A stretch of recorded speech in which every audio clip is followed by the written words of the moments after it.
Assalamualaikum semuanya, welcome back to my YouTube channel. Di video kali ini aku mau cerita pengalaman kehamilan pertamaku. Jadi awalnya itu aku ngerasain yang namanya sakit perut bagian bawah sebelah kanan. Itu aku rasain seminggu setelah menikah. Jadi waktu setelah akad itu aku baru banget selesai head. Nah akhirnya waktu seminggu menikah aku tuh ngerasa perut sakit bagian bawah. Terus aku dibawa ke rumah sakit di IGD sama mamaku. Terus waktu di IGD, dokter jaganya bilang aku untuk di USG.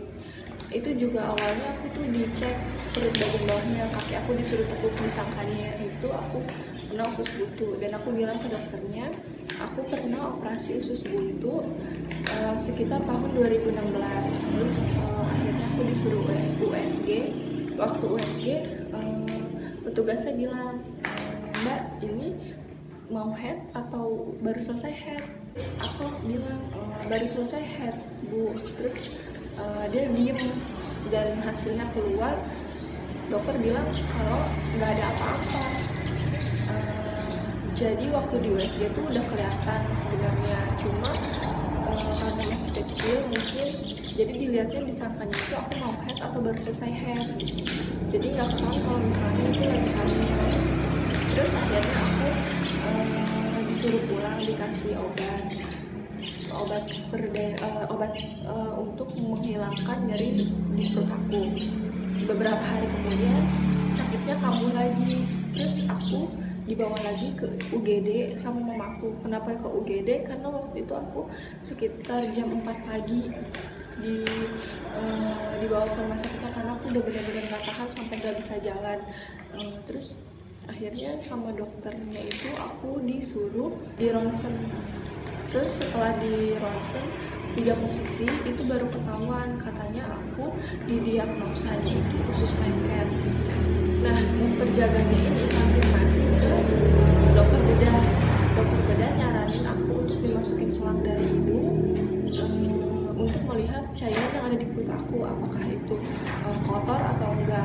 Terus akhirnya aku dimasukin selang dari hidung, itu sakit banget sampai keluar darah. Terus akhirnya aku disuruh dirawat di rumah sakit. Itu aku 4 hari 4 malam itu nggak boleh makan, dan itu belum ketahuan kalau misalnya lagi hamil. Jadi bayangin aja, ternyata itu lagi hamil dan aku nggak boleh makan 4 hari 4 malam, cuma ngandelin infusan aja. Itu rasanya benar-benar lemes banget sampai pas selangnya dicabut. Terus aku baru pertama kali berdiri itu sampai pengen jatuh karena bener-bener gak ada asupan gizi di tubuh aku, gak ada energi sama sekali. Nah terus aku dirawat sekitar 1 minggu. Dokternya juga bingung kenapa kalau misalnya emang ada masalah di bagian usus itu biasanya kayak cairan yang keluar dari perut ini tuh kayak keruh. Dan 1 minggu lama banget kan di rumah sakit. Akhirnya aku bilang yaudah saya pulang aja, dan dokternya ngizinin untuk pulang. Terus aku kan pulang hari Sabtu, hari Seninnya aku harus kontrol balik lagi ke dokter bedah. Terus aku balik lagi kan ke dokter bedah. Nah setelah balik lagi ke dokter bedah, aku kontrol ke dokter bedah, dokternya nanya gimana, masih sakit nggak perutnya? Terus aku bilang masih dong. Terus akhirnya dokter nyaranin aku untuk CT scan karena di rumah sakit itu nggak ada alat untuk CT scan. Akhirnya aku dirujuk ke rumah sakit lain. Terus besoknya aku ke rumah sakit yang dirujuk. Terus itu kan pagi-pagi banget, aku daftar ke dokter bedah yang ada di rumah sakit yang dirujuk itu. Terus akhirnya dokter bedahnya nyaranin aku untuk CT scan-nya itu kan siang. Aku nggak mungkin dong nunggu dari pagi sampai siang di rumah sakit. Akhirnya aku sama mamaku pulang dulu. Nah di jalan mamaku kayak bilang apa jangan-jangan hamil gitu. Terus aku kayak mikir masa sih cepet banget gitu kan baru nikah gitu. Terus akhirnya aku diantar ke apotek untuk beli test pack. Nah siangnya aku test pack ternyata positif. Terus mamaku bilang berarti itu sakitnya karena hamil, karena dulu mamaku juga pernah ngerasain kayak gitu waktu hamil ada aku. Terus siangnya kan suami aku ke rumah mamaku, kita sama-sama ke rumah sakit dan bilang ke susternya kalau misalnya aku hamil, karena ibu hamil atau yang juga hamil itu CT scan karena radiasi gitu. Terus akhirnya aku batal untuk CT scan. Jadi aku tuh baru pertama kali waktu aku pertama kali tahu aku hamil itu sekitar tanggal 20-an September. Aku lupa tepatnya tanggal berapa.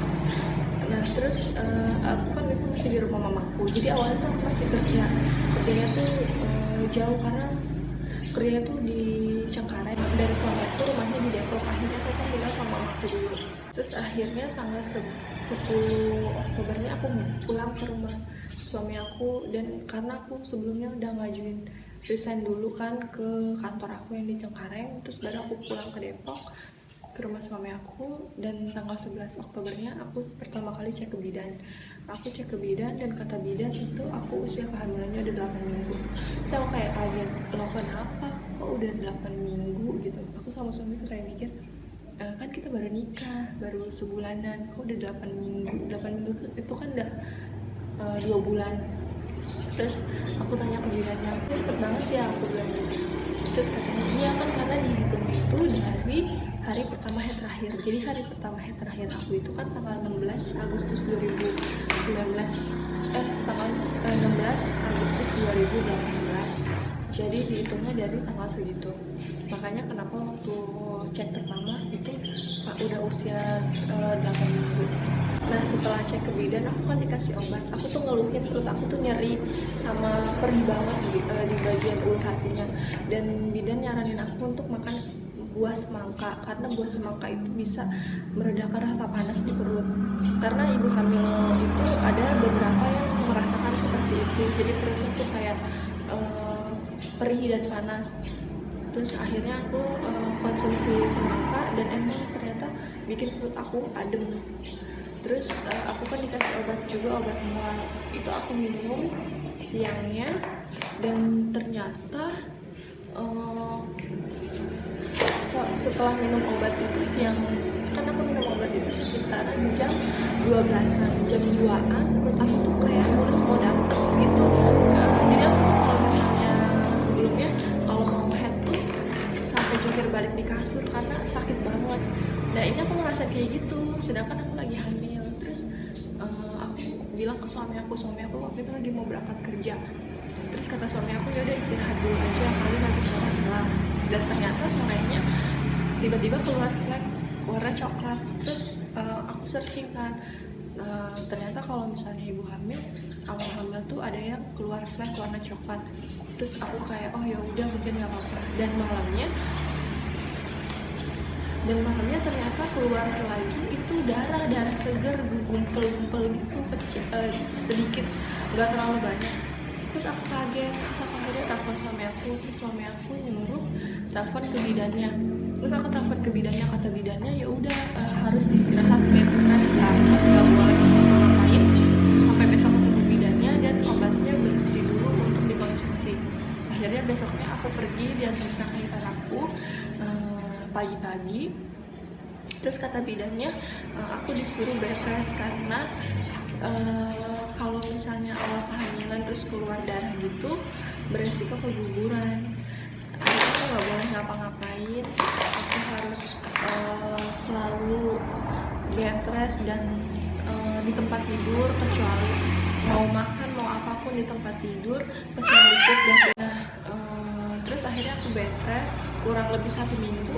Itu alhamdulillah fleknya itu hilang, darahnya juga hilang. 1, 2 hari, 3 hari itu masih keluar darah segar gitu. Terus sampai seminggu itu ngeflek, dan alhamdulillah seminggu lebih itu udah hilang. Nah terus awal-awal kehamilan tuh aku yang ngerasain yang namanya morning sickness. Jadi setiap pagi tuh aku tiba-tiba pusing, tiba-tiba mual, jadi muntah gitu setiap pagi. Itu aku rasain selama 3 bulan. Terus dari awal kehamilan juga aku tuh tiba-tiba kalau misalnya kemana-mana itu rasanya gemeteran, keringat dingin, dada aku tuh deg-degan. Itu aku rasa sampai 6 bulan. Jadi aku tuh gak kuat banget berdiri. Jadi harus baru keluar sebentar ke supermarket itu langsung keringet dingin, nggak kuat dan pusing. Jadi dada aku langsung deg-degan. Jadi aku langsung buru-buru cari tempat duduk untuk duduk ataupun jongkok, karena yang enak cuma jongkok atau kalau kehamilan juga aku nggak suka banget sama makanan yang manis-manis. Jadi kalau misalnya ada makanan yang manis-manis tuh enek duluan gitu, jadi aku pengennya makan yang gurih-gurih terus gitu. Terus aku kepengennya tuh kayak makan daging, gak kepengen banget makan sayur-sayuran. Nah, dan ada lagi nih satu yang tiba-tiba tuh aneh banget gitu. Jadi aku nggak suka banget sama air. Jadi kayak kalau ada air itu tuh kayak apa ya, bau aja gitu ya. Terus jadi kalau aku mandi aku tuh harus tutup hidung, dan aku kalau mau sikat gigi pun aku udah nggak bisa pakai pasta gigi yang biasa aku gunain. Jadi aku beralih ke pasta gigi merek Shasha yang siwak itu. Jadi kalau aku nggak pakai itu aku nggak bisa sikat gigi, rasanya tuh aneh banget di mulut. Nggak tahu ya itu emang bawaan atau gimana, cuma yang aku rasa tuh kayak gitu. Nah terus aku juga nggak bisa makan minum. Jadi kalau mau minum tuh bisanya cuma minum RS. Kalau selain RS aku tuh nggak bisa masuk minuman gitu. Jadi nggak bisa ditelan gitu minumnya, itu nggak bisa ditelan gitu. Pasti dimuntahin lagi kalau minumnya nggak dingin. Nggak, itu aku rasain kurang lebih selama 3 bulan pertama. Tapi setelah 3 bulan ke atas itu aku udah kayak lumayan normal untuk makan, untuk minum, cuma masih kayak mabok gitu. Maksudnya kayak ada beberapa makanan yang paling aku nggak suka. Tiba-tiba pas tanggal 28 November 2018 itu aku pertama kali suntik tetanus. Itu rasanya nyeri banget dan bikin badan meriang. Kata bidannya emang efeknya kayak gitu. Terus tetanus keduanya itu di tanggal 24 Februari 2019 itu aku suntik tetanus 2. Nah waktu bulan Desember itu kan usia kehamilan aku 4 bulan. Nah tiba-tiba abis makan, terus tiba-tiba abis makan perut aku tuh kayak nggak kenceng gitu dan nggak bisa napas. Aku sampai nangis bilang ke suami aku nggak bisa napas gitu, nyesek banget. Ternyata katanya kalau kayak gitu bayinya tuh lagi muter. Di tanggal 28 Desember 2019-nya tiba-tiba juga aku ngerasain badan panas dan muntah-muntah. Akhirnya aku cek ke bidan, di bidan aku dites darah, ternyata hasilnya katanya aku gejala tipes. Terus aku disuruh dirujuk ke rumah sakit. Di rumah sakit yang pertama karena nggak ada dokter penyakit dalam, akhirnya aku disuruh ke rumah sakit yang kedua. Terus aku ke rumah sakit yang kedua, awalnya pagi itu aku disuruh tunggu. Terus tiba-tiba dibilang aku disuruh pulang aja, nanti sekitar jam 2 ditelepon. Nah jam 2 ditelepon ternyata dokternya nggak bisa praktek. Aku juga bingung itu kenapa. Terus akhirnya aku dirujuk untuk ke IGD-nya aja. Sore aku ke IGD-nya dan dokter jaga di IGD bilang kalau aku nggak kenapa-napa gitu, masih normal. Terus aku kayak bingung lah, kan bidannya ngomong kalau ini gejala tipes karena leukosit aku itu tinggi. Dan di rumah sakit pertama pun dokternya juga bilang kalau aku tuh gejala tipes. Cuma karena di rumah sakit yang pertama nggak ada dokter penyakit dalam, jadinya aku dirujuk lagi ke rumah sakit yang kedua. Dan di rumah sakit yang kedua ini dokternya bilang mama, dan akhirnya aku disuruh pulang cuma dikasih obat. Akhirnya sekitar 3 harian itu baru ngerasain badannya enak. Nah katanya kan bahaya kan kalau misalnya terus badannya panas, apalagi kena penyakit kayak gejala tipes itu kan bahaya. Alhamdulillahnya 3 harian aku udah mendingan. Terus di bulan Januari akhir aku tuh ngerasain yang namanya sakit gigi pertama kali. Itu sakit banget gigi aku tiba-tiba. Terus kayak aku langsung bingung kan harus diapain. Aku searching ternyata bahaya kalau misalnya ibu hamil itu ada gigi bolong atau sakit gigi yang berlebihan karena bisa menyebabkan kontraksi. Nah terus bulan Februari uh, di bulan Februari akhir aku ngerasain kontraksi pertama kali. Tiba-tiba perut aku tuh kenceng banget dan aku kayak gak kuat gitu menahan perut aku karena tiba-tiba kenceng. Terus kayak apa ya, mules tapi nggak kepengen pup gitu. Terus akhirnya aku dianterin sama saudaranya suami aku ke rumah sakit dan aku masuk IGD. Di IGD aku di CTG dan hasil CTG-nya memang ada kontraksi, cuma tidak terlalu tinggi katanya. Dan ini kan usia kehamilannya masih muda. Akhirnya aku dikasih pereda kontraksi. Akhirnya aku disuruh pulang, aku dikasih pereda kontraksi dan aku minum, alhamdulillah obatnya itu bikin aku nggak sakit lagi. Maksudnya kontraksinya tuh hilang gitu. Nah, aku kan dari bulan Maret itu udah nggak konsultasi lagi ke bidan. Akhirnya aku konsultasinya ke rumah sakit, pindah ke rumah sakit ibu dan anak. Nah, di rumah sakit itu waktu bulan Maret aku tuh disuruh tes darah. Karena aku ngeluhin pala aku tuh sakit banget. Aku tes darah dan hasil tes darahnya itu diambilnya nanti katanya kalau misalnya mau kontrol lagi seminggu kemudian. Nah, sebelum seminggu kemudian jadi sekitar 5 harian itu aku kayak, itu kan usia kehamilannya udah 7 bulanan lebih. Jadi aku tuh ngerasain perut aku tuh kenceng banget di bagian bawah, kayak neken banget gitu. Terus jadi kepengennya pipis mulu sampai malam itu aku udah gak kuat banget buat bolak-balik ke kamar mandi, karena setiap menit itu aku bolak-balik ke kamar mandi padahal tuh gak pengen pipis gitu. Maksudnya kayak pipisnya tuh cuma sedikit tapi rasanya tuh kayak banyak gitu, jadi kayak neken banget gitu. Dan bayi aku itu udah dari 5 bulan kepalanya tuh udah di bawah, jadi pas usia 7 bulan dia udah masuk ke panggul. Jadi itu yang bikin perut aku tuh ketekan. Paginya diantar sama suami aku ke IGD karena aku udah gak kuat kan buat kalau misalnya konsultasinya ke dokter spesialis. Jadi aku masuk IGD, terus di IGD aku disuruh sama dokternya untuk tes pipis dan ternyata hasil tesnya aku itu ISK, infeksi saluran kemih. Dan dokternya ngejelasin kalau misalnya ibu hamil itu emang rentan banget terkena ISK. Dan suami aku juga ngambil hasil lab aku ke laboratorium dan ternyata hasilnya HB aku tuh rendah banget, HB aku cuma 8. Itu yang bikin aku, kepala aku tuh sampai kelingan, sampai kayak pengen jatuh gitu, pusing banget. Terus akhirnya aku dirawat selama 2 hari 2 malam.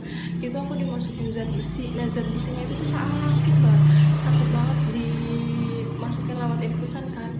Jadi tuh rasanya tuh benar-benar sakit banget. Dan dokter bilang kenapa bisa sakit, karena zat besi itu kan kental, jadi pas masuk ke nadi tuh rasanya nyeri, sakit banget. Aku cuma bisa nangis ngerasain nyeri itu. Cuman dokternya bilang harus kuat demi bayinya. Akhirnya aku semangat demi anak aku gitu. Terus di trimester terakhir ini aku juga ngerasain yang namanya badan aku tuh gerah banget. Jadi aku tuh sehari bisa mandi 3 kali 4 kali karena gerah banget. Malam-malam pun juga aku bisa mandi karena tiba-tiba badan aku tuh lepek, basah, keringetan. Katanya sih normal, banyak banget juga yang ngerasain kayak gitu.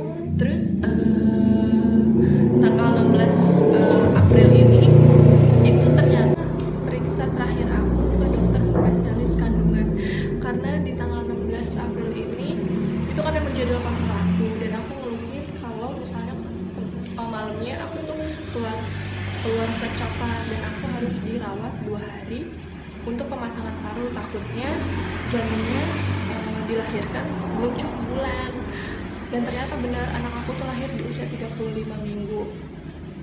Jadi dari tanggal 16 itu aku udah dirawat di rumah sakit karena kontraksi aku setiap hari semakin rutin.